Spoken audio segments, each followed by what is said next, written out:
have anyone in the room that has already been journaling in the past and has been kind of working through some journaling prompts and things of that nature? Beautiful. Okay, awesome. All right. So with journaling, I'm going to give a little bit of background information about journaling. Journaling is a process that in the therapy world, mental health therapy that is, we definitely try to focus on individuals journaling and with the purpose of being able to think about what's going on, process what's going on, process what's happened in the past, think about what's happened in the past, and then moving forward so you can get a lot of that introspection you gotta have for what's to come. Okay? That's a big part of being in therapy in general. Okay? I always tell people therapy 101. I have a podcast on it on YouTube. Yes. Therapy 101. We talk about journaling. We talk about things that you can do doing your journaling, a lot of your interventions with writing and being able to process through things. Some of the benefits of journaling I'm going to go through quickly here. For the most part, when we're talking about journaling, we want to talk about all the benefits for the most part. It definitely improves your mental health and how you're thinking about things. It gives you different perspectives also, okay? Also, when we're looking at journaling, journaling can encourage you to be more confident. It can increase your confidence, your self-confidence, your confidence in dealing with different things throughout life. Also, it can boost your intellect as well, your emotional intelligence. A lot of times I tell folks that when we're thinking about emotional intelligence, we are, we're thinking things through, but sometimes we think with a different side of our brain that's not necessarily the most intelligent sometimes when we're responding to different things that are going on around us and different people that are around us as well. So with that being said, a lot of times journaling also helps us to achieve some of our goals, some of the things that we want to be able to process through in life and get to a better state. So that was one of the things I was mentioning over when we were at the last, over at the meditation area. With journaling, I tend to do a lot of different types of journaling. I have done financial goals journaling. I have done emotional journaling, as of what's going on in my life, what's happening back and forth. I've done journaling with my education. I've done journaling with my career goals, where I want to go and how I want to see things go for the most part. So journaling comes in so many different facets and ways that you can do it. When I say financial journaling, I'll tell anyone, I think Cynthia might know this, but I actually forecasted in my journaling, my sons know this for sure, in my journaling process to pay off my cars, pay off my house, buy me a condo, working on paying that off too. That was a part of my journaling process. That was my financial goal that I put in a journal and stayed on point every week doing what I had to do to make that happen, to be at a point where I'm debt free. So, like I said, I'm not a financial guru or anything, but that's an experience that I had. I decided I would journal my way to being debt free. And that's what I have done. I can testify to that. That's my testimony, okay? When it comes down to fitness, losing weight, talking about food journaling, I journal about what I eat. I journal about my food intake. I journal about the amount of protein I need to be taking in order to change a lot of my fat into muscle. And so I do that currently with my primary care doctor. I journal about what I'm eating and making sure that I'm staying on point and getting I am at 130 grams of protein that I'm supposed to have every day. That's what he wants me to have every day. It's 130 grams of protein. So I make protein shakes and I'm eating egg whites and all that good stuff. But I keep up with that. I journal about that as well. So journaling is one of those things that I tell people. I'm a big person. You guys might hear me say this more than once. I'm a person that practices what I preach, and I want to be able to always do that. So when I say I do something, it's not I do it and jump on the bandwagon and do it with me. You can modify it to whatever you need to modify it to, but a lot of times when you are practicing whatever it is, whether it be meditation, whether it be journaling, whether it be working on a workout schedule and things like that, I journal about my workout schedule well, lifting weights and stuff, and doing the classes that I do, the classes that I perform in, or whatever the case may be. I work on all of that stuff in that way. So I always tell people I kind of practice what I preach. So I'm not up here telling you guys what I think I know, what I read, what I learned out of a book. This is kind of my life, okay? Again, journaling could be one of those ones that we mentioned over in the meditation. It could be one of those things where the benefits could be that it boosts your creativity. When you're journaling, a lot of times you're writing things down, you're talking through, you're kind of processing here and there. But that's another part of, just making sure, like I mentioned to you guys, I'm an entrepreneur. So with being an entrepreneur as well, and author and everything else that I do, having those moments of creativity that I can actually put on a piece of paper and go back to, especially I'm a 5 o'clock, 4 o'clock morning wake up person sometimes. When I wake up that early, sometimes I hit the ground running with ideas and creative thoughts, the things that I want to implement into my career, my life. So journaling has been very helpful for me in that way and in that capacity. It definitely, like I said, the ability to be creative is definitely something that I enjoy doing, and I hope that you guys will get some benefit out of it where you can be more creative in what you're doing, especially your lifestyle, the different things you want to do. I tell people, I have a doctorate degree, but I didn't want to go the traditional doctorate degree path. Once I got it, I wanted to do other things. So I wanted to write a book. I wanted to have books. I wanted to, be that author. I wanted to do health, wellness, and fitness and add that to my mental health stuff. I didn't want to be just that typical sitting in the office doing therapy type individual doctor, mental health doctor, Kenya know what I'm talking about because she's social work, so she knows exactly what I'm talking about. But I had to keep it lively for myself also, guys, because I'll say this right here. Just sitting down doing therapy every day is something that we love doing, and even in the different careers that you guys are in, it's something that you love doing, but adding a different spice to it makes it a little bit more, gives you a little bit more longevity, I tell people, like I think I mentioned to you, I love doing therapy, but I don't plan on doing therapy the rest of my life. No. I've been in it for about 20 years now. I love therapy, but yeah, I'm gonna need a break. And I've taken breaks here and there. Kendra knows that I've taken breaks here and there from therapy to keep things going. Boosting our memory, that's another big thing that journaling does for us.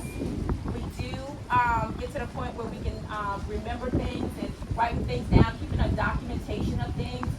That's one of the things when I talk about journaling, I wish that my family members would journal. Like I wish my grandmother journaled. I have a grandfather that heir to our whole entire family. All of us will be heirs of it as generations pass on. My dad has not passed yet, but we're heirs to 118 acres of land in South Carolina, and we have no idea how it started, where it came from, who gave it to us. Was somebody a slave that was, and then we're trying to figure out also. My great grandfather, they told me, is one of those individuals that could have passed for white in our hometown. I mean, it's a big mystery because we don't know. And I wish someone was documenting. I wish someone was keeping a journal. I wish someone was writing stuff down so that we would know what the history is. And I have no idea what the history is. But that's what I'm going to be working on the next few years, is trying to figure out what that history was. But I wish someone was journaling about it. I wish someone was writing it down, So, again, that's another big part of, keeping documentation and writing things down also. One of the other ones I wanted to mention about journaling is enhancing your critical thinking skills. That's another thing that journaling would do for you as well. Definitely improves physical health when you're journaling. And a lot of times I tell people, when you're journaling, you're processing through things. You're doing the exact same thing that myself and Kendra will be sitting down in the sessions. What any of you doing? Processing through things. That's really what journaling is all about, processing through things and putting your ideas and your thoughts out there. It definitely can heighten your academic performance as well. And we've got some college ladies over here that are embarking on their journeys in life. So yes, it's a lot of different things you can get out of journaling. Actually strengthen your communication skills and your written skills as well. And for the most part, I do believe when you're looking at journaling, I tell people there are prompts that you can utilize when you're journaling. And of course we have prompts in here, so that's what we're going to talk about. When we have prompts available. You can do journaling based on the prompts. You can also do journaling based on the fact that you just do bullet points. Sometimes when I'm doing my financial journaling, I'm using just bullet points because I want to know, I'm going to pay this, I'm going to pay that, I'm going to pay this amount, I'm going to pay that amount, okay? When it comes down to some of the gratitude pieces of journaling, I like to definitely journal about gratitude, the things that I'm grateful for. I'm grateful that God woke me up this morning. I'm grateful that, I can put some good things out to the universe and feel those good things coming right back to me. I always tell people to get more in that little universe type talk. I tell people, if you put out negativity, negativity coming right back to you. If you're looking for negativity, you're going to find it, okay? If you put out positivity and you're feeling it in your heart, you know it is, then positive, nothing but positive going to come back to you, And then moving right along with journaling, some people do reading journals. Having a reading journal is also amazing. Idea journals, of course, you guys can imagine if I'm being creative, yes, ideas is what I'm always jotting down at 3, 4, 5 o'clock in the morning when I wake up in the wee hours and I got ideas. My brain is going. I got ideas. I have my big journal over here. My big blank journal is actually in that bag right there. So I carry it everywhere with me. So if I got up and had a moment here while we're here, that would be my journal, my big journal. And I'll pull out a little bit to show you guys. But I would pull that big journal out and I would start writing it because I keep everything in. I journal all different forms and ways of journaling in my journal. So those are just some ideas I wanted to throw out there, some thoughts I wanted to throw out there about journaling. Any questions, any thoughts or concerns? All right.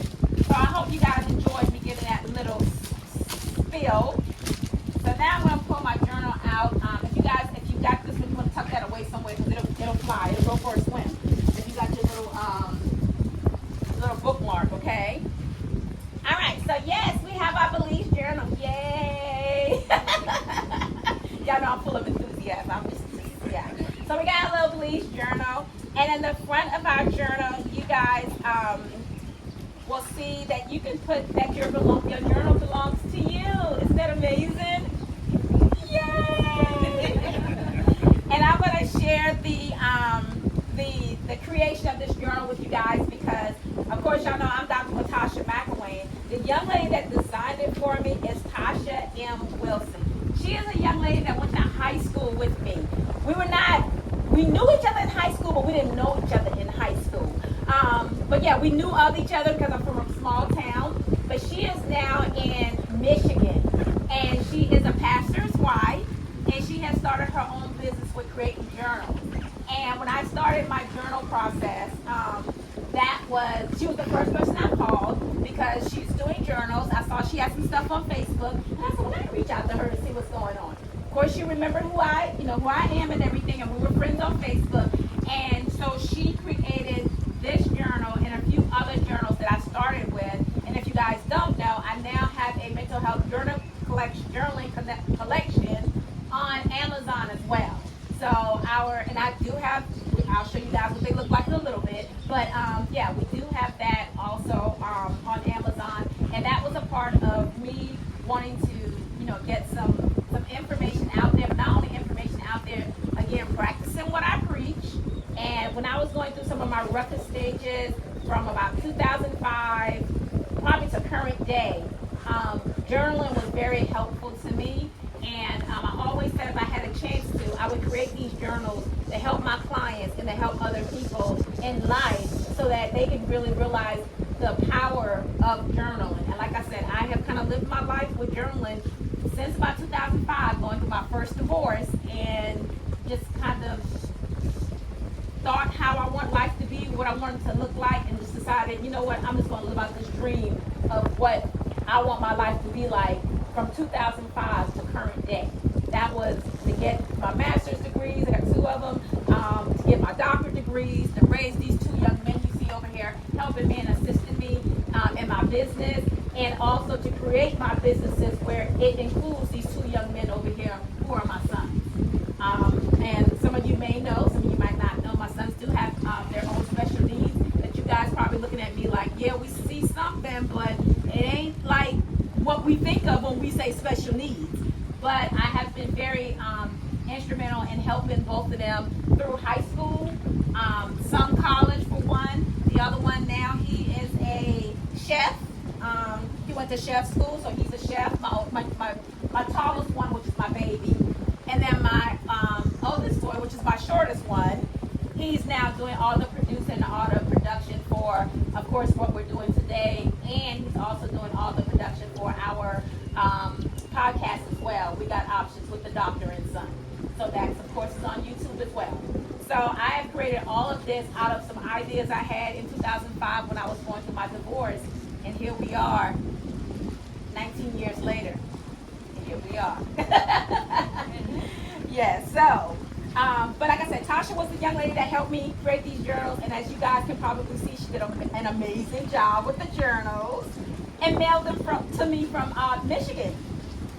So on the first page, guys, you see a little snippet of me, and thanking you guys for really investing in yourselves and coming out and wanting to do something like this to work on who you are as a person and wanting to honor yourself and love yourself. Now, let me say this before we get really into journaling here.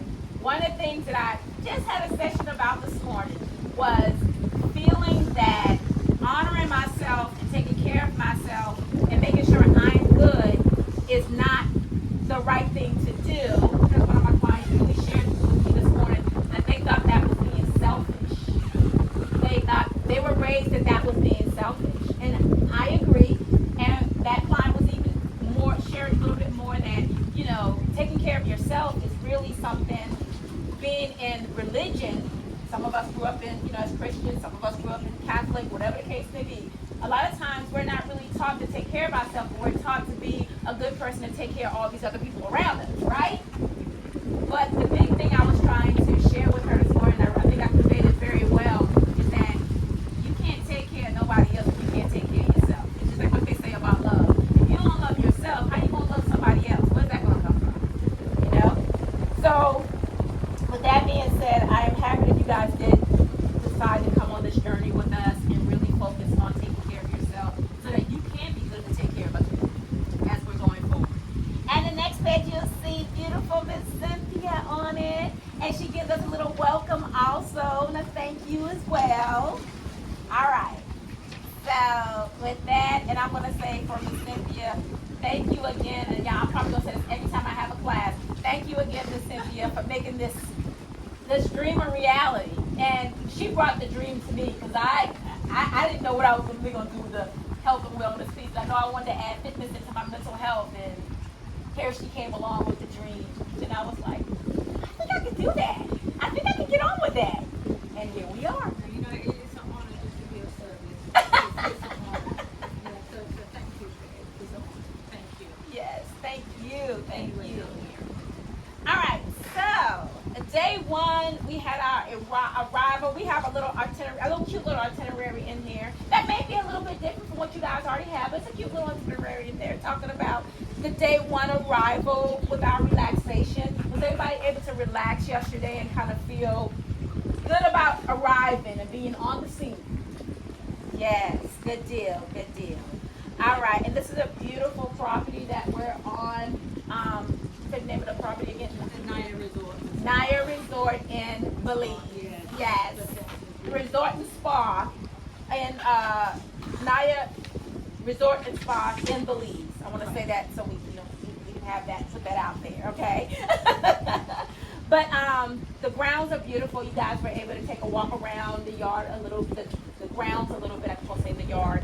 I'm used to college, y'all. But around the grounds here, you were able to take a walk and kind of enjoy what is available to you in this location. On day two, we're going to be basically hitting up mindfulness and meditation. Basically, you guys see a little snippet there, awaken your awareness and your thoughts and stuff, and being present in the moment. And day three, we'll be talking about rejuvenation of you. That is getting you to that point where you're refreshed, you're renewed, you're feeling the vibes of being a new person, starting that process of becoming a new person. And hopefully, I'm thinking we'll walk away from here, all of us, with fresh new ideas, fresh new thoughts, and fresh new is the word I'm looking for. Fresh new goals that we'll be looking forward to, embarking on when we get back to our regular hustle and bustle of life. Um, Day 4 is day of adventure. So that's the day when we're going to kind of do some good stuff, be a little bit more adventurous and have a good time. That's the purpose here. And then day 5 will be our day of reflection. And our day of reflection is just really looking back over the 5 days and really our 4 days, that'll be the 5th day, looking back over the days and just being like, look where I'm at today. Yeah. Okay. So that takes us into day 1 of our journal. And so for day 1, I really wanted to talk a little bit about evolve and transform. You guys can see the definitions in there. When you guys read over the definition and think about evolve and think about being transformed, do anybody want to kind of share what their thoughts would be when they see the word evolve and read that definition and go with it? What comes to mind for you? What are we thinking about when we're talking about being evolved? Growth, all right. Change, okay. Anybody else? Transformation, freedom, okay. I love it. I love it. I love it. You know what it reminds me of? Yes. A butterfly. And this is why. Because, I like their transformation from a caterpillar into their new being of that butterfly. Yes. And that takes work. Oh, yeah. Yeah, So yeah. it's a life transformation completely. Mm-hmm. And if you look at that life of a butterfly, Oh, yeah. and then it's beautiful. Yes. It's Yeah, our butterfly, he's a little worm. Yeah. He's a little inchworm. He's inching around. And then he goes into his little, time of cocooning, and he starts to cocoon, And then after the cocooning stage, he comes out this big, beautiful butterfly, ready to fly away with all these beautiful colors and all of that going on. and it's not overnight. It takes time. It is not overnight. It takes a process. I don't even know how long the cocooning process is for a butterfly, a worm to a butterfly. I don't even know. But it is a process. It's not overnight. It's some growth. Again, the growth. Metamorphosis. Huh? Metamorphosis. Metamorphosis. Yes. I love these big words. Keep on throwing them at me. You know what? I will make you guys laugh. When I get in front of people, it's like all my big words are gone. I'm like, what in the world? I can't even think of the word. What's the word? That happens to me all the time. But I think I'm used to speaking in like layman's terms with a lot of my clients, so that's why the big words don't come. Exactly. The big words just don't come to me. So yeah. What message to be received? Yes, absolutely. That's the biggest thing. Yeah. All right. So transform. What comes to mind when we start thinking about transform? We got our little definition down there on the process of undergoing a significant and profound change. Yeah. What are you guys thinking about when we're thinking about transform? Being transformed. Kind of Okay to greatness. ooh, I like that. From okay to greatness. Yeah. I like that. Yeah. Anything else we can think of? Old to new. Yes. I just love it. Being able to move from one place to the next and feel amazed by moving from that one place to the next. Yes. All right. So, talking about evolve, talking about transform, today I want you guys to really start thinking in terms of what is it, where am I now? Let's do it this way. Your thoughts. Where am I now? Where do I want to go? What is it going to take? That could be just, today I'm here in Belize. The next 3 years, every year I want to be in, I'm going to throw out some places. I want to be in Paris. I want to be in St. Lucia. I want to be in Africa, South Africa. I want to be Costa Rica. I want to be in DR. And so with all those different places I want to be in, there is a process of me getting to those places. And so now I got to think about it. I got to use my thoughts. I got to be creative. I got to think of how to get there. I got to think of lots of things in dynamics of getting there, not just the fact that I got to move my body from one place to another. I have to make sure I got my finances together to be going to all these nice, lovely, tropical and, tropical places, and some of them are just enlightening places, like South Africa and Paris are enlightening places. There's places that are enlightening, right? It's a nice cultural experience. Yes, the cultural experience. Yes. So, what is it going to take to get me there? Not just finances, not just getting on a flight and going there, but also, get my mindset together. Well, what will I be looking for when I go on these amazing trips and events? What is my purpose for going? Not just to always just have a good time, but what is the experience I'm looking for? What do I want to do with that experience? Where do I want those experiences to take me after I'm done with doing what I'm doing with the travel? Am I going to share it with younger individuals? Am I going to give back and share with other individuals that can take some inspiration from it?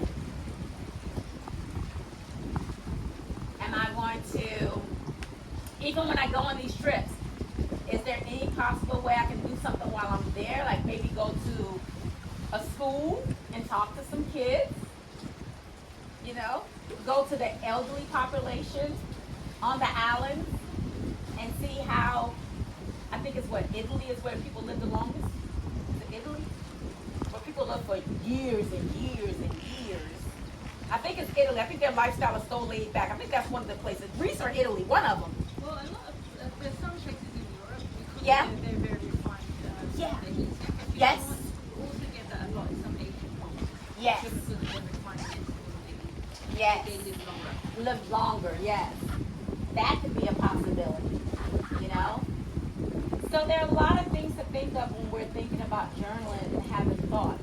But the idea today is where you are today and where do you see yourself in the years to come? It could be a month from now, it could be a week from now, it could be 5 days from now when we're getting ready to fly out. But where do you see yourself and how are you going to get there? If it comes down to mental health, let's talk about that for a second. I might have Kendra chime in with me. When it comes down to mental health, where do you want to see yourself? Do you want to see yourself in a happier place? Do you want to see that your relationship is better? Do you want to see that your marriage is in a better place? Do you want to see that the relationship you have with your children is better? Do you want to see that the interactions you have on your job is better? Do you see yourself, again, like mentioning me and Cynthia, becoming an entrepreneur and really taking that career path or that career of what you're doing to the next level and doing something a little bit different? Living outside the box a little bit, Even with that, I'll mention that me talking about having the businesses with my son, we've just maybe two years ago we jumped in and decided we wanted to do a little bit more into real estate. So we are really trying to focus on building our investment properties now. So there are things that have to be done, I think I mentioned to you, Miss Cynthia, that I went to a tax deed and the tax lien class. And started looking into that and seeing what's going on there. Of course, in my hometown, there's a lot of tax lien, a lot of properties, and a lot of things that are kind of for the taking right now. So that's something that we're also embarking on. John's definitely a realtor, real estate investor also, so he does a lot of that going on as well. But in any case, with building that, there's a process that I have to go through. I have to make some changes. I have to start with making some plans towards evolving and transforming the things that are going on in my life. So journaling, I'm hoping I'm giving you guys a big idea of journaling can be just about anything you want to journal about. Anything. Doesn't have to be specific to just my mental health or just my this or just my that. It can be a lot of different ways. You can use it in a lot of different ways. And I'll actually pull out my big one just to give you guys an idea of my journaling processes as you guys are working on your journaling. I carry this big boy with me everywhere I go pretty much. This is my journal. This is my private journal where I keep all of my goodies in, whether it's feelings, whether it's talking about finances, whether it's talking about my food intake, whether it's talking about, I got all kinds of stuff in here. All of my ideas. There goes my tax lien class information in there. There goes the trip to Belize. There goes the publications, my authorship projects. All my publications are written up in here for my journals and all the books. Just dropped 3 books last week before we came to Belize. So we dropped 3 books last week. I dropped 3 books last week. So all kinds of goodies are in here. I got my positive affirmations in here. I got my my universal law information. I'm looking back on one of the dates right here. This is dating back to June 19, 2019. So this is my baby. This is my Bible. This is my journal. And this is just me right now. All kind of good stuff. I can see I have grateful goals in here. I have what I'm grateful for. 3 things I'm grateful for. I have 3 things that I'm excited about, and I had 3 goals that I had that I wanted to put in place. I did a reflection that day. This is just me coming up with my own prompts now. I did a reflection that day, and I'll show you guys. It's me writing. It's my handwriting. So I did a reflection that day. I did thoughts that day. I did goals of the day. Talked about that. I did all my business ideas on it. And I'm laughing because this is 2019. This was June 19th. This was June 20th, 2019. In 2019, I said I wanted to go ahead and develop my Green Back Away Foundation, which is a foundation that me and my sons operate, our nonprofit. Also, I have in here the business startup. I have the cost with repayment of graduate payments. Everybody know I got a doctorate degree, so I got those too. Okay. Yeah, my student loans.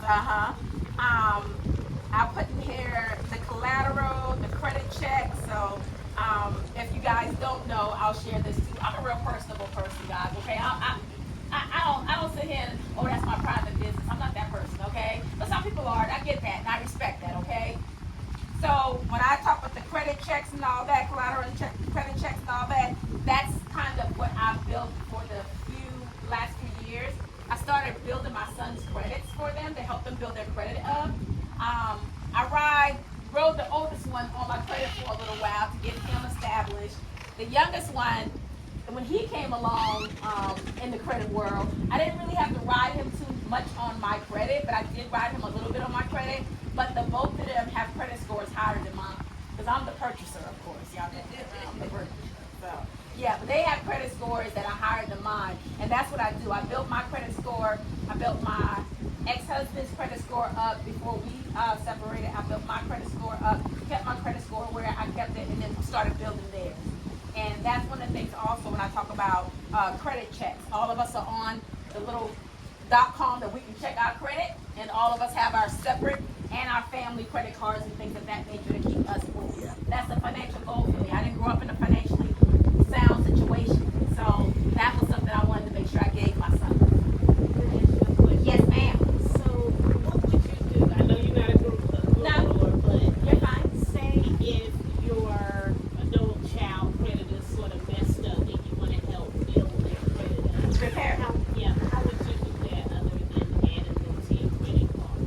So add them to my credit card, and I will try to see if I can get your score to move a little bit. And then I'm gonna be honest with you, University. Okay, so I learned everything that I know from YouTube University. I'm not afraid to say it. Everything I know financially, I learned from YouTube University. I would go in there and start looking at videos and different things that can help you with rebuilding someone's credit. That's how I did it. I rebuild credit. I have a couple of books that I bought. I think they're by Bob Hammond. I think about life after debt. I think that's the name of the book, Life After Debt or something like that. I bought those books and I have those books. I keep a library of those books. They're in my library. I keep up with them. And typically that's it goes through just tell you different things to do about repairing the credit. Yeah, and depending on how old the credit is, there are things you can get moved off. There are things that it's just a lot of stuff when it comes to credit. I work with financial services, and we had a book club, and we went through like 3 or so books. They recommended, and we just finished Life and Money. And I have a set to read. I will teach you to be rich. I can get you titles, but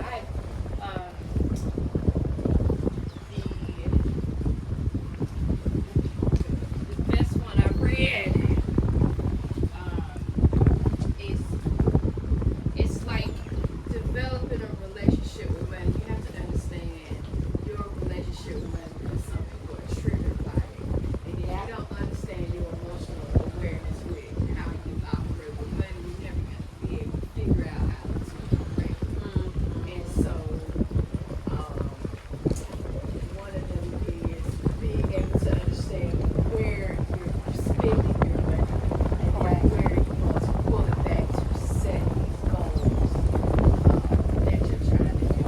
And so, I like reading money books because I've been like, I got things I'm trying to do and how I want to set, but I did what she said. I added my kids. As soon as he turned 13, I added to a credit card.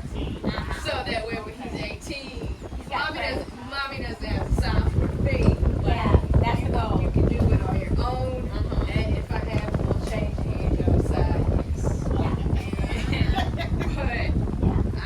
I didn't want to worry about them because, like she said, I didn't have that relationship with money growing up. But I knew that you can't get anywhere without it. No matter how hard you say. But then a lot of people are like cash is king, but credit has to operate with that cash. Yes, they're incorporated together. And I think I want to say this to you too, with your adult child, I would say starting to educate them on what's going on. Like I have my sons, even though they probably look at me like I'm crazy, they're sitting in the meeting with me with the accountant, they look at me like, we don't know what y'all talking about. But I tell them, but you're here. So they sit in the meetings with my accountant when we're going over my taxes and what's going on and what the year is looking like and the forecast for next year. Like we just had the forecast meeting the next year with my accountant right before we came on this trip. I didn't have to sit them in the meeting this time because they kind of understand what's going on. But when I went and started explaining to each one what the accountant was saying, they kind of knew what I was talking about already because they done sat in so many meetings with me with the accountant when they didn't understand, and now they understand. Exactly. So I try to take them on the financial journey with me. Yeah. So taking them on the psychology of money. That's another one too. That's Yes. Psychology of money. That's real money. You want to read that one. You want to definitely look at that because that's something that'll help you figure out how you want to set yourself up financially and your relationship with money. That's a big one, like she just mentioned.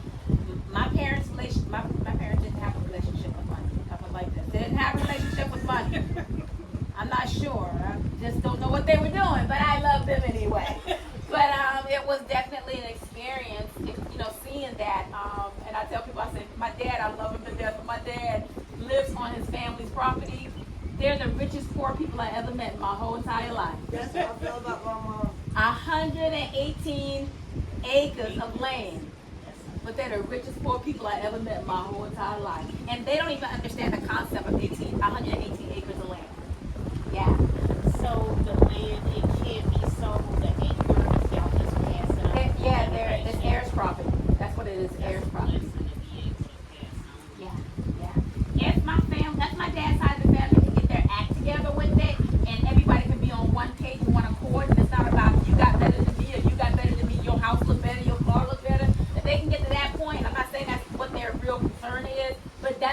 that's my idea of it when I hear them having disagreements upon the land. I'm like, for what? I wasn't trying to be rude or anything, but one day my dad said, well, let me show you the property tax. And he brought me the property tax. And I said, what you showing me this for? You need me to pay it? And he was like, I mean, no, I go around to every house and tell them what their portion is to pay. I said, Dad, I can pay this. If this is how much it costs, I can pay this for the next 10 years for you right now. And he looked at me. Now y'all can imagine, the next 10 years, the property tax ain't nothing but $400 and something a year. Dad, I can put out 40 G's right now to take care of this for the next 10 years. I'm all right. I can do that. And he was looking at me like, what are you saying? And I'm like, I don't understand why we got to go to everybody's house and tell everybody we got to do this, that, and the other. Not only that, not even the idea of me just saying that I can do that. We can set up a trust and we can have people come on the land and do some hunting and different things like that and charge them to do these things. Or we can develop the land a little bit more and we can have some golf course out here. We can have a pool. We can have all kinds of stuff out here that we can actually always have that land tax in the bank. Plus some. Yes. But my family members are definitely having concerns about that too. And I'm not mad at it because a lot of my the younger generation, we're just like, the older generation is gonna die out and eventually we will have to figure out something. So I just put the idea in their head. We don't have to worry about somebody coming out of pocket with all of that or whatever the case may be. I mean, $400 to me is not a whole lot, but still that's a lot to some people, and that's fine to me. But I tell them we would never have to come out of pocket if we put our heads together and come up with a concept and an idea and put a fund in place, put a trust in place. But my dad's side of the family, that's not the concept that a lot of his brothers and my grandfather and anybody else had in mind. It's something how some people just think lack when it comes to money or not enough or I won't be able to pay my bills versus somebody who might not have it all but it's just limitless. Like I'm just gonna do it. I'm gonna share this with you guys. When I started meditating, this right here is a testimony. When I started meditating, I came across Dr. Wayne Dyer and started listening to him on YouTube and everything else and bought some books of his and everything.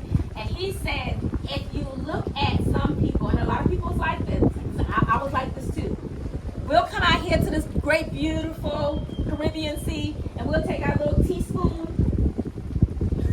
and get a little bit of the Caribbean Sea. And we got it. And we just nervous as all get out with that little bit of the Caribbean Sea. Then you look down the way, and then you got other folks out here you see coming out here with dump trucks. And they get all this Caribbean Sea. And they just get more and more. And they ain't scared with it or nothing. And we over here still with our little teacup, like, our little teaspoon, like, oh, I'm afraid. I got some of the Caribbean Sea. And then you can't figure out why these dump loads, these trucks are coming, and they just getting dump loads of the Caribbean Sea, right? The concept behind that is we live in this mindset that it's scarce, it's scarcity, and we're thinking if we get it and we hold on to it, we're gonna keep it, and it's so limited, and it's not that much out there. How much sea out here? How much sea you see? I see sea. I see the sea is for miles. I see it all around us. And it's unlimited. It's the abundance of it. And everybody has access to it. It's just the mindset that you have in order to acquire it. Exactly. Because you can still be afraid, but do it anyway. Exactly. Because what's the point of being able to pursue if there isn't anything trying to hold you back? Obviously, there's something that we need to get. Yes. And the mindset that's holding us back is what we've been raised with and what we've been taught and what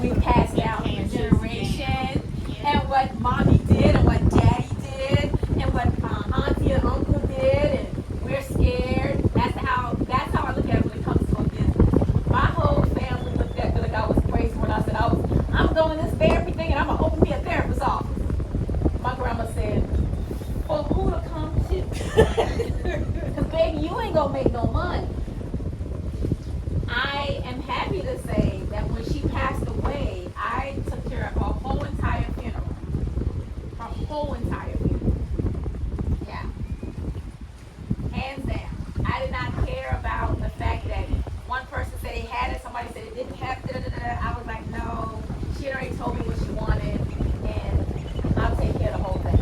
And that's not a brag. That's not a, that's just me saying God has been good in my life. And I know where my power lies. I know where my higher power is. I know about the universe. I know about all of these different things. And I tell people, I don't care what your religion is, your spirituality level, or whatever you feel is your higher power, or whatever you feel is your center, and getting to the point of you're good with things. Do you?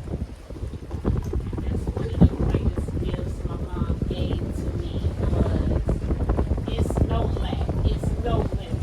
She didn't have a lot, but she looked like she had a lot. She lived life like she had a lot. Exactly. And she gave me that gift. You know what I mean? And like you said, it's generations what we pass on. So it's up to us to train our kids and everybody else to think the same way. Yes. You know? Thinking And abundance. Yeah, thinking abundance, thinking the positivity, thinking the realm of being successful. You're gonna start this business. You're gonna have this firm. You're gonna have this medical office. You're gonna have this catering business. You're gonna have this bakery. You're gonna have whatever it is that you're gonna have. That you're gonna be successful. You're gonna be this consultant. You're gonna be this realtor. You're gonna be this financial guru. You're gonna be this person that's gonna, yeah. And so when we're journaling, those are the things that I want you guys to think of. I want you to support your ideas and your thoughts. I want you to put yourself out there. I always tell people, I think, for being an entrepreneur or wanting to start your own business, a lot of times our families can't fathom that because everybody had a job. Right? Everybody had a job. You had to go work for the man. At some point, what if you decide you want to be the man? Then what? Not too big to see. It's not. It's not. It's not. And I know I might be crazy. Y'all probably be like, really, Latasha? I am definitely one of those persons that I don't want my sons to go work for nobody but me. And once they start working, I want them to be either working for me or working for themselves.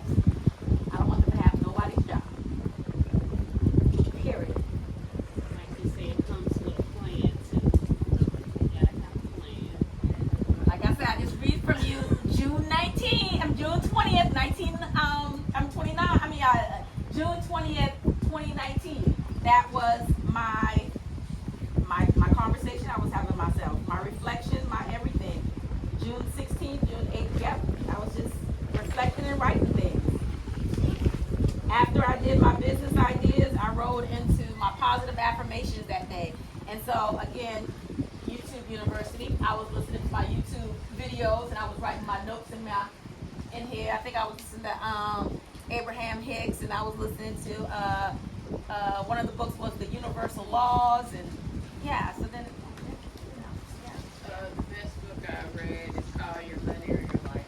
oh, Your money or your life. Yeah, it's I love by Vicky Dominguez. oh yeah.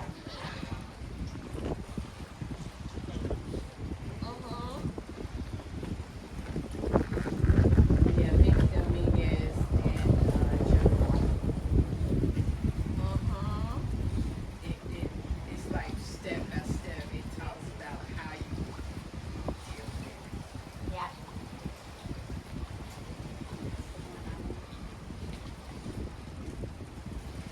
Oh, this is another one. I just want to share this with y'all right quick.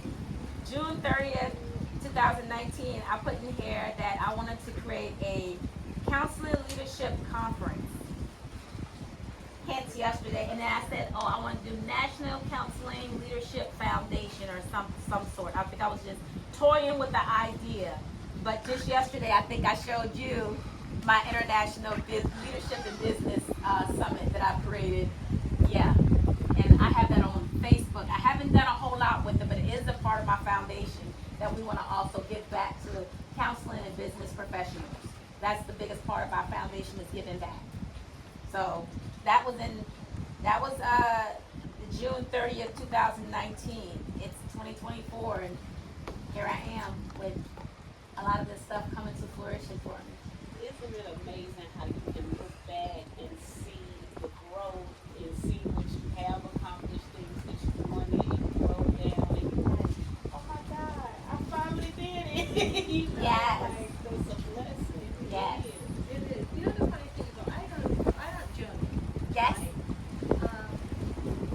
funny. My father journaled. Oh. You know, it's like he had a diary, and I guess that was his journal. Yeah. Diary. That's how it Yep, started. sorry. Diary. Yep, diary. You know? Yeah. And bless him, bless his soul. But like, he kept a diary. And it was actually nice to go back and read it. And he was like, oh, you wrote something about me. It is interesting. Yeah. And it's kind of nice because then you kind of get, you're right, when you say you kind of get into their life. You know? So I haven't really journaled, but I think I will actually start journaling. I think just listening to everything you've done, because you're bringing this to Yeah. here. It's like sometimes you sit and it allows you to reflect. You know, now growing up, economically, Yeah. we're women, 8 children, 8 children is a lot. So travel wasn't in our thing. Oh. But however, we had an amazing childhood where we used to have like beach days. Yeah. Where it's like a big old group and you take them to the beach and that was our vacation. And I remember one day my mom said, what would you like to do when you grow up? I said, I want to travel the world. I was 13 at the time. I said, I want to travel. And I remember I had to go to the library and look at all these different books. And the first time I actually got on the plane, I was only, because I was home like 18. That was my first flight. So when people come to me and they say, I've never been on a flight, I celebrate them. Because I say, it doesn't matter where you start. Yes. You just start. And you get that passport. And you do one small trip and you keep going. But what I'm saying is like I said, I knew I wanted to do this when I was 13. Yeah. So I just want to travel because we didn't get the opportunity to travel. Now I have some really good friends who lived in Paris. They were pretty wealthy. And they traveled all over. And they just spent summers at our house, And I'm just like, I want to do it. Because I admire them. So I remember I used to spend my summers now going back and forth to Paris. It sounds glamorous, but don't forget London and Paris is next to it. Okay. It's next to each other. Uh-huh. And I remember my mother allowed me to go. And I was only supposed to go for about a week. And it's funny, at those days, there's no cell phones, no nothing. And I'm surprised that, and there was no channel, no train that takes us between. Yeah. You had to get the bus and then cross over the channel, and then you take another bus, which is another 5 hours into Paris. Okay. All that was no cell phone. You got the call when you got there. Yeah, you got the call. You got there. And I was 17. Uh-huh. So she allowed me to go. And I was only supposed to go there for 1 week. And after the week, I had to call her. I said, do you mind if I extended it? She said, sure. And then I put back again. Do you mind if I extend it? And it went on for a whole month. Wow. My dad got on her phone and he said, go get your ass home. I had to go. He coming to get you. So I was having a way of a time. So, Yes. from there, I just knew that, first of all, this is when I knew this is where I needed to be. Yes. And so I spent a lot of my time back and forth in Paris. And at one point I was in Elizabeth before I decided to live in America. So sometimes the seed is already planted. And it's planted from when you're young. So when you look at the journal,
they have, but they got the Rated travelers. Exactly.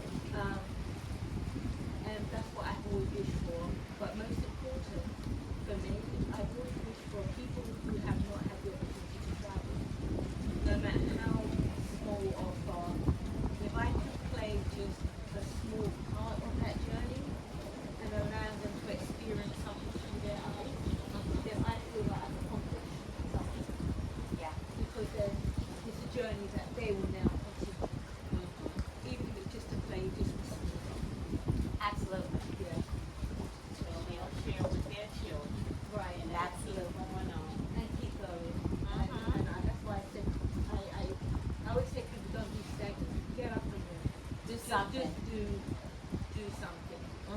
It's funny, so one time I had a girlfriend of mine, her daughter wanted to go to China. She was simply be try and discourage my daughter. What? Let her go and enjoy it. No. Let her have the experience. I would have been different. I thought maybe around town. But I left London to come here. I can't do that. I said, what are you afraid of? I said, at the end of the day, this is their journey. You know, and I'm like, I'm not doing that. You'll come to the wrong person, but I'd be the one to discourage them. I'd be like, She'll be no. long gone. Yeah, I said, no. Never you go know, back. and they had an amazing time. And I said, so you worried over nothing. You know, sometimes just pack your bag, go somewhere, get lost, it's okay. Yeah. You'll find your way back. Absolutely. Absolutely. Yeah, so, but like I said, I like this because I think just listening to your story and hearing everyone's piece, it really kind of gives kind of support and reflection and show that we're all close to look where we are. So good. Yeah, not Yeah. everyone has the opportunity For sure. to look where we are. Sitting on a deck, just us, just Yeah. bonding and just talking. Over the Caribbean Sea, that is. Over the Caribbean Sea. Yes. Not a spoonful. Yeah. Over the whole Caribbean Sea out here. Yeah, and even though every now and then I still get shifted. Yeah, a little bit. Yeah. My escape route. It's like, oh, Yeah. but yeah.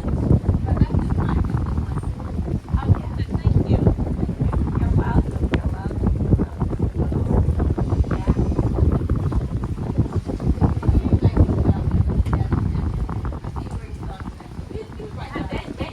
I'm getting y'all rolling over there. Y'all like, I don't know what y'all talking about, but I'm right. Okay. I love the idea of journaling.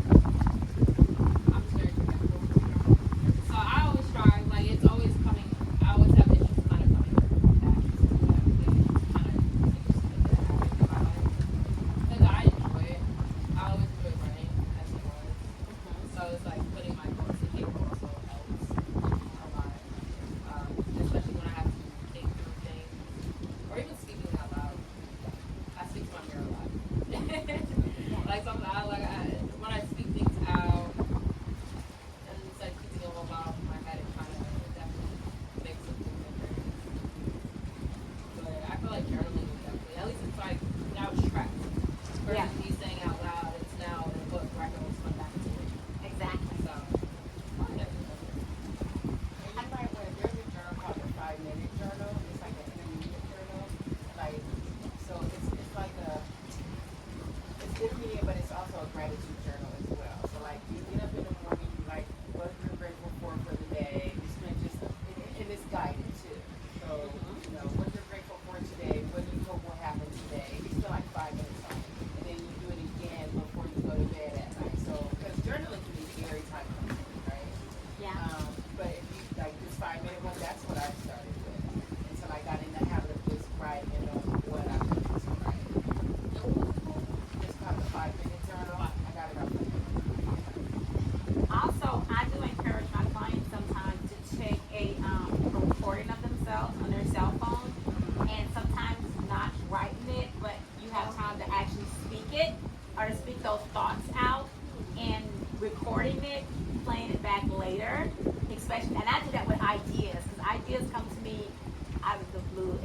It comes from nowhere for me sometimes, and I gotta quickly either think about what it is, or write it down, or record it, so I can keep up with it. Because if not, I'll lose the idea Tremaine, Tremaine, and Tremaine noticed Tremaine, he knows I'm notorious. I got an idea. I'm notorious for that. He probably sitting over looking like y'all just don't know the half. Y'all laughing, but because I'm always Tremaine, I got an idea. I got an idea. This is what I'm thinking. This is what I'm thinking. So yeah, I keep my cell phone. I go ahead and do a recording of whatever it is that I'm thinking. If I'm in my car driving, I'm recording. I Yeah. encourage mine to do the same thing because not a lot of people are keen on writing things down. Correct.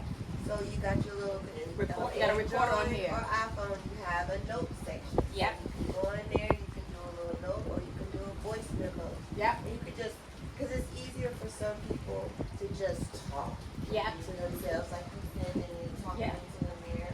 You could be out in the middle of nowhere and you just have a moment, and it's just like, let me just take a minute to record what I got going, just to get this out. Because you just sometimes you're in places where you can't, you're just overwhelmed with life, and you can't readily assess your deep breathing or whatever the case may be. That's correct. You just need to get that quick energy out right quick. And you can just let it out. Then you can process it later, or you can just leave it there, or whatever the case may be. Yeah. I'm gonna try. But like I said, I know that if things come to me sometimes, I might forget, you know. Yeah. And sometimes by the time the night time comes to I'm always a lot in my head, and I have a lot of ideas running around my head. Oh yeah. And you know, so sometimes, especially like if I'm putting on it, I'm doing anything to groups and what have you. Sometimes it's like production, so sometimes at night time, I see, I visualize. For me, I visualize, and then with that visualization, then I make everything come to life. Yes. But I'm big on that, and I literally close my eyes and say, okay, I can see this, I can see this. Okay, this is how I want it to look like. Okay, I'm getting ready to go into Yes. something else, guys. Yes. Have you ever done the vision boards? I Yes, made a yes. adjustable Yes. one Yes. this year where Yes. I can pin things up and change as I go versus when I first did one, it was like maybe 5 years ago. And I did it for my birthday. And I did it in sections like past, present, future. Yeah. Everything on that board happened, and I was like, it was just like crazy. So then this year I made it so that I have cards, like being mine, the places I want to travel to. Yeah. And I probably already took the advantage. There you go. There you go. Yeah. So Vision like there's boards are like it was very specific, like the things I added, and like half of it I've already done, and I'm like, we're only in Uh-huh. Yeah. May, and I like this particular board because I can take down and pin up. versus having to create a whole new one. So I did take a picture and I keep it with me, but it sits with me in my office, and I see it every day. I love that. Yeah. I love that. Jeff, you said you did a vision board too? Oh, I always make vision boards. I have a visual board. Oh. So I'm always on my phone. I'm getting songs. I mean, it's on the background. Kind of like how you think I was just a picture. Canva. Oh, Canva, yeah. Even on my phone, Pinterest, have a Yeah. Pinterest, yes. Pinterest is like a Pinterest is yes. Yeah, I'm like, it's endless pictures, endless inspiration. So you always have an idea that pops up on your timeline. Oh, that's a good idea. So I just go more and just see what happens. I love that. Thanks for sharing that too. And I Yeah. definitely like to ask myself what I think. Because I made my goal to get my iPad and my laptop. Since I'm studying, so I see it all the time. So it's like I'm always seeing it. I have a friend, she has it like right in front of her face when she wakes up. Yep. She sees it all the time. So and that's it always kind of like brings me back to the moment. Like every morning, it's always from the laptop or wherever you have it. I love my business. Now you guys gonna have to help us make us older folks. I want to help us make a digital vision board. We might have to have the girls create a vision, help us to create a digital vision board. It's so easy. Once you get like the gist of how to do it, just go crazy and just add it. Oh gosh, you guys gotta teach us that. Okay. Okay. Gotta learn that, y'all. I look at it,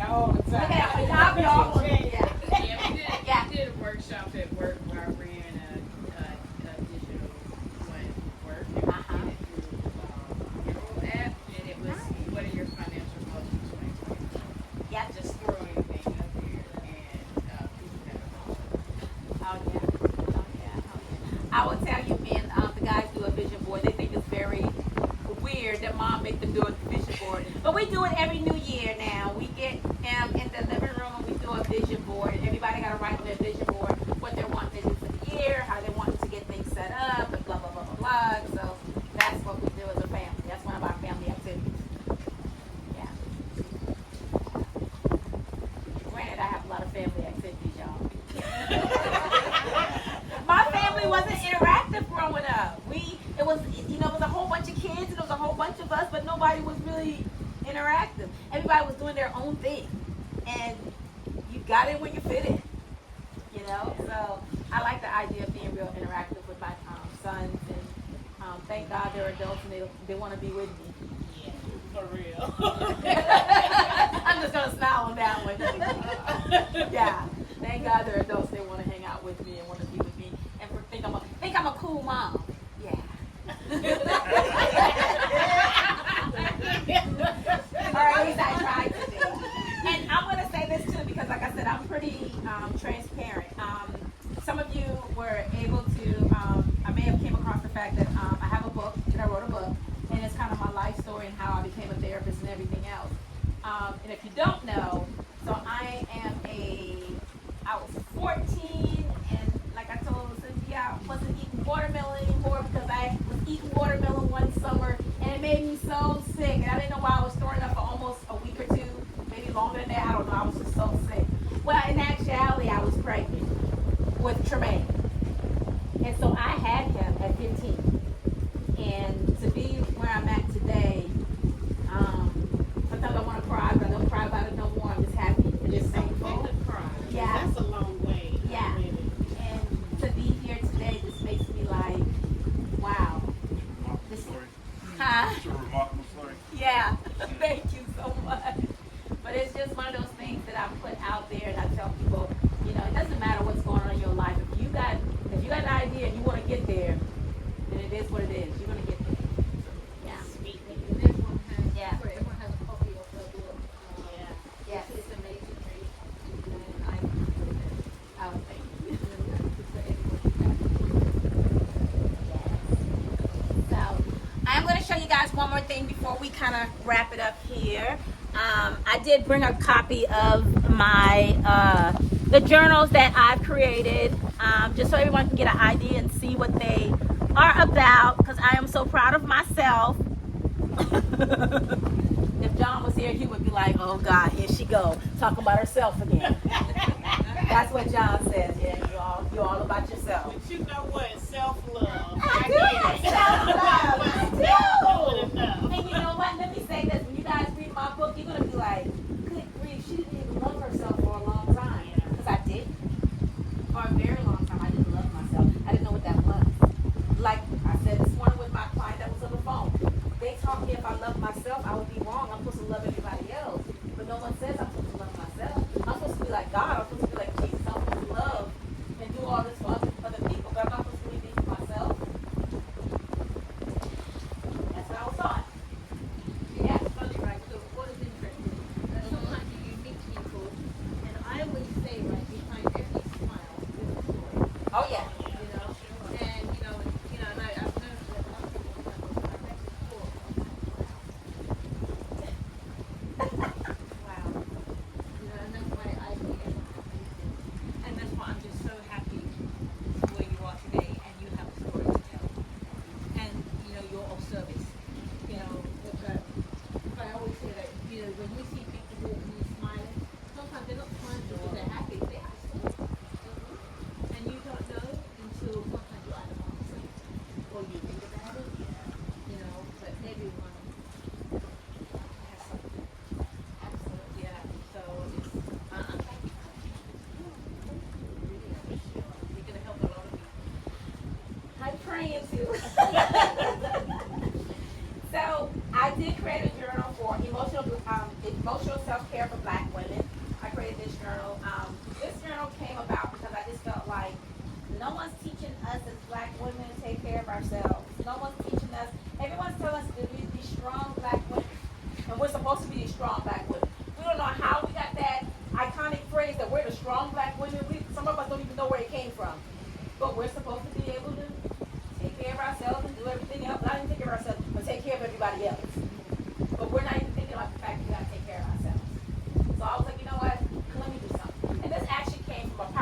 PowerPoint presentation I did, y'all. And I was like, you know what, I'm gonna get this presentation. I repurposed my items, my presentation into a journal. Okay? Can I take a look at Absolutely, sure.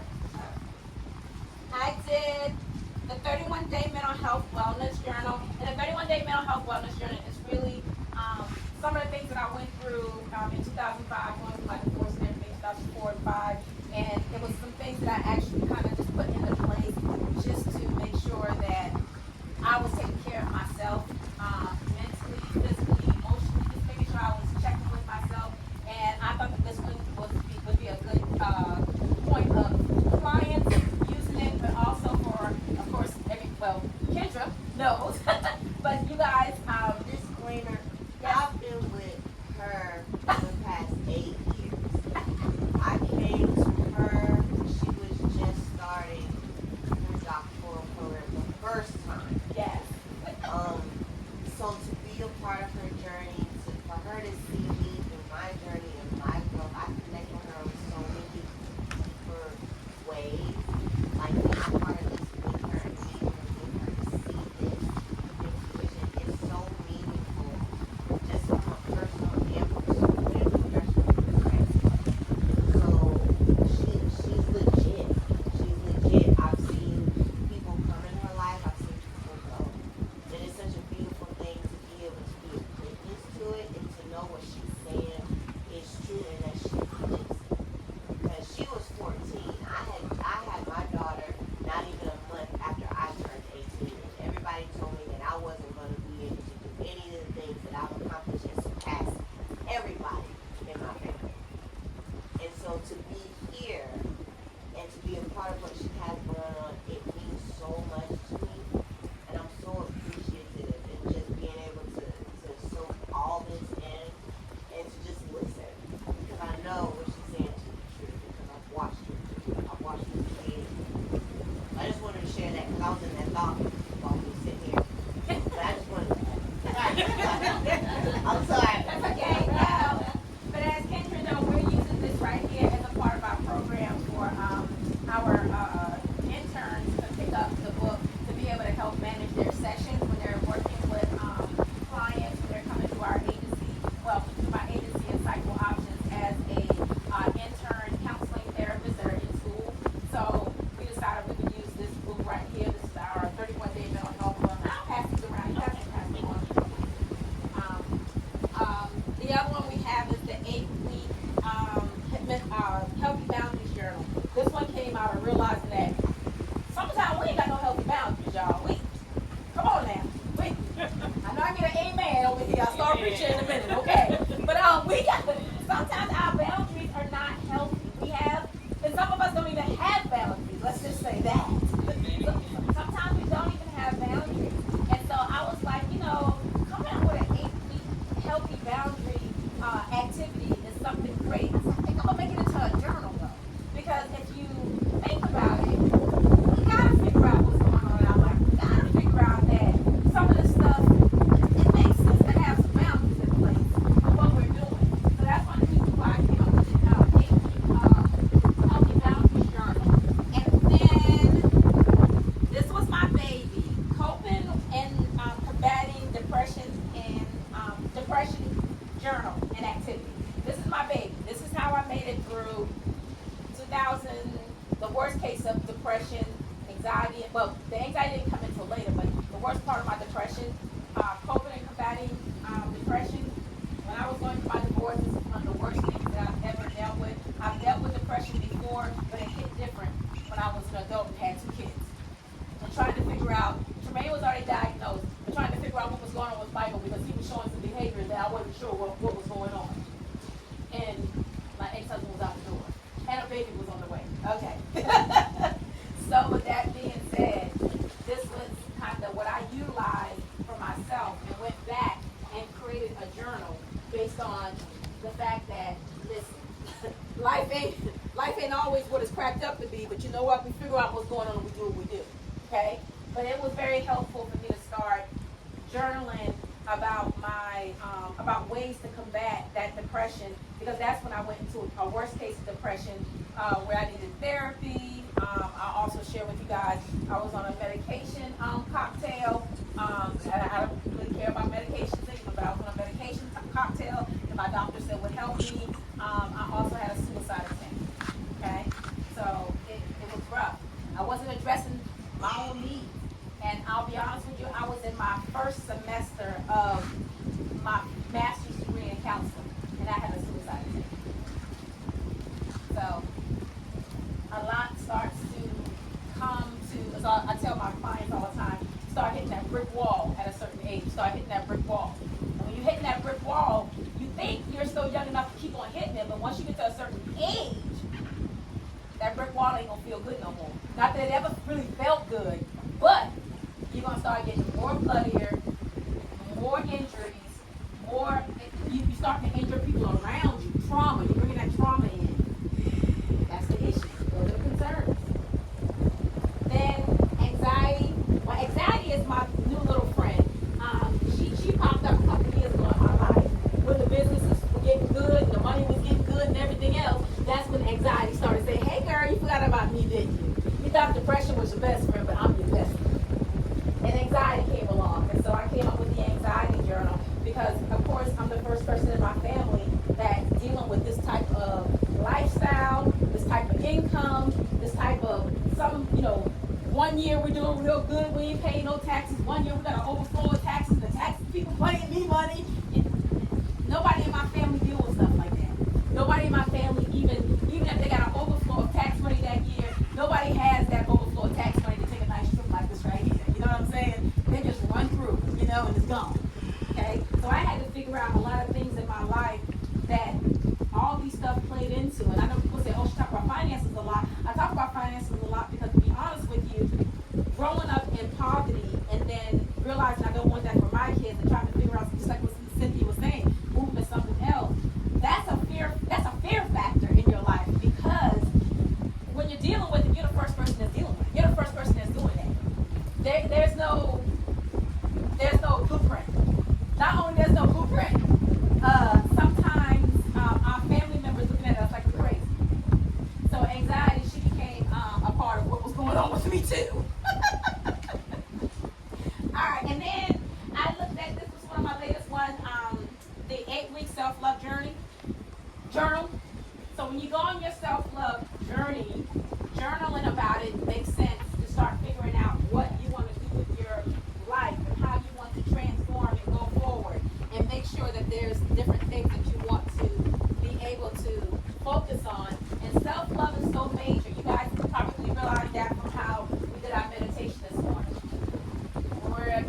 We're not raised or told or anything of that we need to really be loving on ourselves. And if we were told that we were being conceited if we ever said we want to deal with self-love. We want to love ourselves. I remember my mom telling me one time, "You're so conceited." Yeah, I know I pride myself on being conceited now, right? If John was here, John would be like, "Oh, here she goes. Oh, here she goes. Here she goes. She's so full of herself." I like being full of myself. I really do. Because that means if I'm full of myself to take care of me, then these two right here don't ever have to work. Because they're going to be taken care of too. And John, although he says what he says, he'll tell you in a minute, "Oh, no, she's taking care of me." She ain't. Yeah, like I said, dating for 19 years. All right, y'all. All right. So one of the things I came up with recently too is a journal for men, and it's the emotional self-care for Black men. Boy, we as Black women, we know what our Black men deal with, and they deal with a lot. And one of the things I'm going to say is I felt that it was imperative that I added a few things to this journal that we don't even think about sometimes for Black men, and I'm going to kind of just run through it right quick because I want to share it. The acknowledgement of Black men. Our Black men deal with so much. They deal with emotional experiences that a lot of times they don't even talk about. We don't talk about their parts of it that they've been taught that you keep that to yourself because you're not supposed to be talking about that. As Black men go through trauma. Whether it's trauma in the workplace, trauma as personal, with family, with females, with life in general, with mommy and daddy and Black men go through a level of trauma. And a lot of the trauma sometimes, I'll be honest with you, I have to do with being a black man itself. A black man being a black man. Yeah. They gotta be hard to be a black man. Exactly. We got some black men over here. It is. They don't know how to deal with it. Exactly. No, we just deal. Yeah. We're taught to deal. You're taught to deal. We're taught to deal. We're not taught. We're taught to handle things. Yeah. Handle it on your own. Mm-hmm. You know, talk. You know, seek help. Doctors. Like Yep. last thing I would ever want to do is talk to a stranger. Yes. So that ain't. Mm-hmm. I can deal with it. That's what as Exactly. men. That's what you're taught. Yeah. Yeah. I understand that addressing black men's daily needs. Black men have daily needs. We probably didn't even think about that now, did we? They do. They do. We got some emotional self-care, and you just want to hear laughing. What you laughing at? Cause my black man getting on my nerves. I love it. They do. Wait, hold on. Okay. Okay. Now, this is where it gets tricky. Uh-huh. Because when you're in a relationship, one person is seeking self-growth, self-love, just pouring in and trying to grow, and the other person ain't. And they projecting onto the person that's trying to get healthy. They choosing not to be healthy. Yeah. It's going to create tension because we ain't on the same page. I can't save or fix you. That is your responsibility, but you have to want to do it. I can't force you to do anything about your own happiness. Happiness is not from other people. Happiness comes from within. You add to my happiness. If I'm not trying to make myself happy, being conceited, self-love, affirmations, just pouring in, I can't pour out to you. If you empty, if you're not pouring into your own self, there's nothing for me to do. You're going to stay stagnant. And that's what you're choosing to be because you see the resources, you have the resources, you're just not taking advantage. That's culturally, stigma around that. Like John was saying, black men are taught to just deal and just to handle, not to go deep and work from within. And it's unfortunate because when you present it in a way, it's like you have a choice, but you're choosing not to do, then it leads to tension, it leads to division, and our children inevitably pass on that generational trauma, that generational defeat, the generational stagnation, and they're not going to be healthier individuals. Right. Another disclaimer. Over that. Agreed. Yeah. So I want to pass this one around. This one's a good activity, of course, for black men. And I want you guys to see who the authors are of this one. Yeah.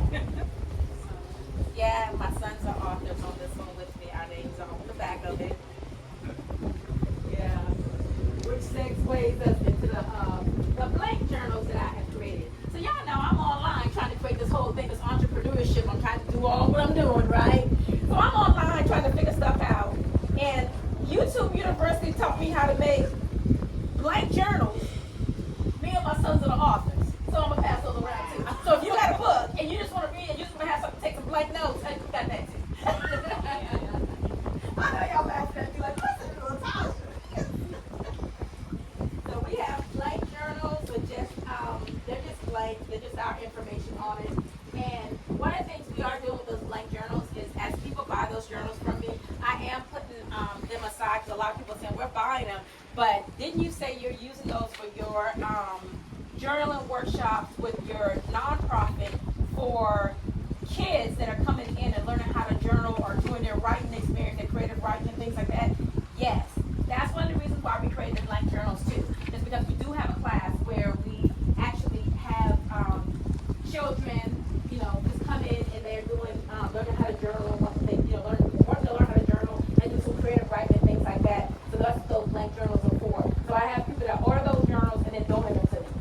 So they donate them back to me, and I'm able to use those in classes. So yes. So yeah, I know we're wrapping up. We need to wrap up and get on out of here. I'm sorry, y'all. And the last one is my book, Fragile Brokenness. I think everybody might have had a copy of this, but I've got a copy of the book here, and I know you asked me. But yeah, Fragile Brokenness is my book, and I have just published 3 more books. The first one is my dissertation. I've published that. That's on Amazon now. That's talking about, of course, the DWI services that we provide in my practice as well, and all of the research that I got behind that actually got me to become Dr. Latasha McElwain. What's DWI? DWI service, driving while intoxicated. So I'm that person that gets people back to drive. So if you need to get an assessment or get your treatment done, you gotta come through me. I'm that person. I'm the queen. In Charlotte, I'm the queen. Okay? Google me, and I come up first. Okay? Google me, and I come up first. Yeah, DWIs. Was it domestic violence? SAPs, the SAPs are the CDL drivers, airline pilots, railroad workers. All of them gotta come through me. They gotta come see me. Come see me and my staff. Okay? So yeah, so that's what we're doing. That's the first one. The second one is my senior paper from undergrad. I created my senior paper. It was on single parenthood and educational attainment, basically trying to get your education and you became a parent early. So that's what that one is on. And I wrote that paper in '97 and I had it rewritten into a book. So that's my other book that we published. And then we actually did a a revised version of Fragile Brokenness. So that dropped last week too. So 3 books of mine dropped last week with different publications of me talking about different topics and things like that. But that's where I'm taking my career. I don't know if any of you know, and some of you might know, I'm also a college professor. So I'm at Grand Canyon University and I'm at Southern New Hampshire University. So I do a lot. I keep people going. We got our supervision team. If you guys hadn't realized how me and Kendra is really connected, me and Kendra's connected because she became my intern back in 16.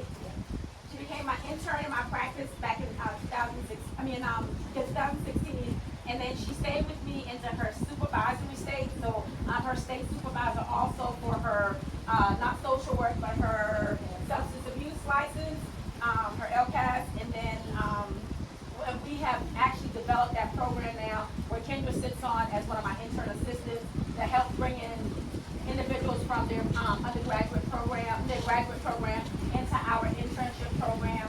We take them through the process of internship for them, and then we try to see if they're interested in becoming a supervisee of mine. When they graduate, they come into my supervision. I provide supervision for 2 or 3 years, 4 years, however long it takes them to get their full licensure. They step into my supervision, and then they go into profession. And then Kendra is also a product